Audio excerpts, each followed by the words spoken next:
Selamat datang rekan-rekan di channel ini. Video kali ini saya akan membagikan terkait dengan khawatirnya para honorer tenaga teknis akibat adanya kebijakan seleksi kompetensi teknis tambahan.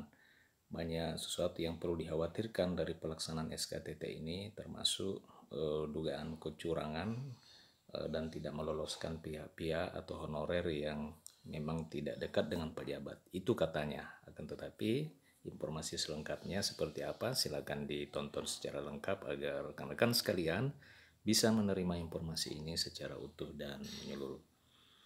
Badan Kepegawaian Negara memiliki alasan hingga dengan saat ini pengumuman hasil seleksi P3K belum juga diumumkan.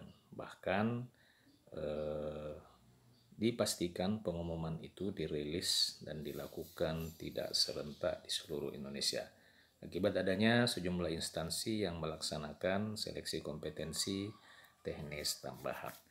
Jadi ini alasan BKN salah satunya ya. Selain alasan ini juga berdasarkan apa yang disampaikan oleh Deputi Sistem Informasi Kepegawaian Bapak Suarmen, bahwa belum dirilisnya pengumuman itu oleh karena masih dilakukan verifikasi dan validasi data peserta dari masing-masing instansi. Kemudian penyebab lainnya adalah adanya sejumlah daerah yang melaksanakan seleksi kompetensi tambahan. Kementerian Pendayagunaan Aparatur Negara sejauh ini telah memberikan kewenangan instansi untuk melaksanakan atau tidak pelaksanaan seleksi kompetensi teknis tambahan secara mandiri. Meski begitu, pelaksanaan SKKT sendiri bagi honorer ternyata membuat mereka resah lantaran khawatir akan berimbas pada perolehan nilai seleksi yang diperoleh sebelumnya. Salah satunya dikemukakan oleh Ketua Forum Tenaga Teknis Administrasi Kabupaten Kerinci, Yosi Novalmi. Pelaksanaan SKT atau seleksi kompetensi tambahan tersebut menurutnya sangat merisaukan para tenaga honorer oleh karena bobot nilainya cukup besar, yakni mencapai angka 30%, sehingga akan berpengaruh pada hasil yang diperoleh sebelumnya.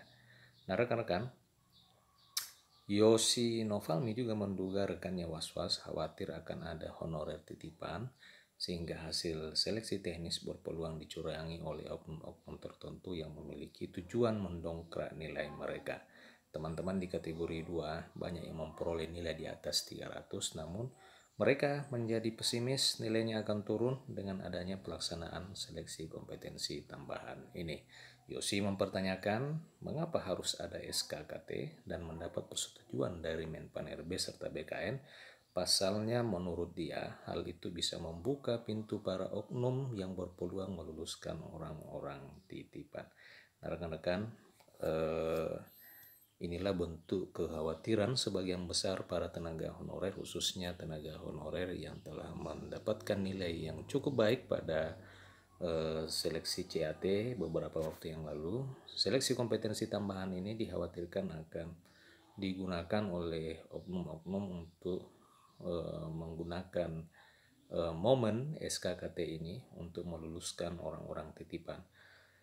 Itu karena memang porsi nilai dari SKKT ini cukup besar, yakni sebanyak 30%, sehingga khawatir akan ada honorer titipan sehingga hasil teknis atau seleksi kompetensi dasar yang dilakukan secara CAT beberapa waktu yang lalu itu berpeluang untuk dicurangi oleh oknum-oknum tertentu yang memang bertujuan untuk mendongkrak nilai-nilai para tenaga honorer titipan ini.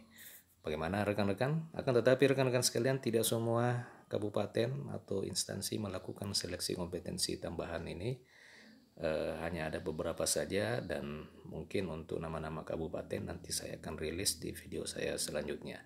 Untuk itu silakan di subscribe channel ini agar rekan-rekan sekalian bisa menerima informasi dan update informasi terbaru seputar seleksi P3K, kebijakan para tenaga honorer dan aparatur sipil negara. Demikian rekan-rekan, terima kasih telah menyaksikan. Sampai jumpa di video berikutnya.